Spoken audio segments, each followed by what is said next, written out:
દર્શક મિત્રો, સમાચારની વાત કરવામાં આવે તો ઉનાના ખજુદરા નદી કાંઠે રહેતા પરિવારોના બાળકોને રોડ પર ઉગેલા બાવળિયાના લીધે પાણી ભરાતા મુશ્કેલી પડી. ઉનાના ખજુદરા નદી કાંઠાના પરિવારોના બાળકો મુશ્કેલીમાં મુકાયા. રોડ કોન્ટ્રાક્ટરના કરેલા અધૂરા કામને લીધે રોડ પર ઉગી નીકળેલ બાવળને કારણે પાણી ભરાયા. નદીની સામા કાંઠે આવેલ વાડી વિસ્તારમાં આરસીસી રોડનું કામ અધૂરું છોડી દેવાતા 150 મીટરના રોડ પર ગાંડા બાવળ ઉગી નીકળતા વરસાદી પાણી ભરાયા.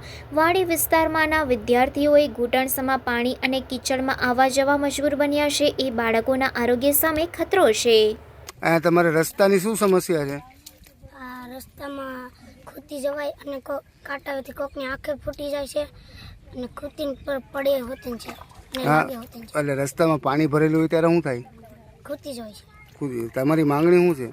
અમારી માંગણી છે કે આ રોડ બની જાય. મારું નામ દિવાળીબેન. દિવાળીબેન, આ તમારો રસ્તામાં પાણી ભરેલા છે, બાવળની ઝાડીઓ છે, શું તકલીફ છે? અમારે આમાં કઈ રીતનું હાલવું, અમારા છોકરાને ભણવા કઈ રીતના મેળવા જવા, અમારે આમાં જીવ જંતુ રાતનું દિવસનું અમારે આમાં હલાય એમ જ નથી. તો અમારે આમાં કઈ રીતનું હાલવું, કાંઈ પણ અમને રસ્તાનું ઓલું કરે તો નકર હવે અમે બધા મામલતદારમાં જાહું. તમારી માંગ શું છે?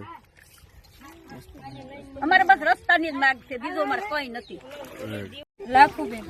બેન, આ તમારા રસ્તાની શું સમસ્યા છે? અમારે તકલીફ છે કે આમાં ગારમ ખૂંદી જવાનું નેર ભરી છે, કાટન જારી છે, અમારા ઘરમાં ઓછેર હોય, માંદા પડે તો અમારે કઈ રીતનું દવાખાનું કરવું, અમારે દિલાવરી હોય, કોકના વ્યવહાર હોય તો અમારે કઈ રીતનું અમારે રાખવું. તમારી માંગ શું છે? અમારી માગણી અમારે એટલો રસ્તો સારો હોવો જોઈએ.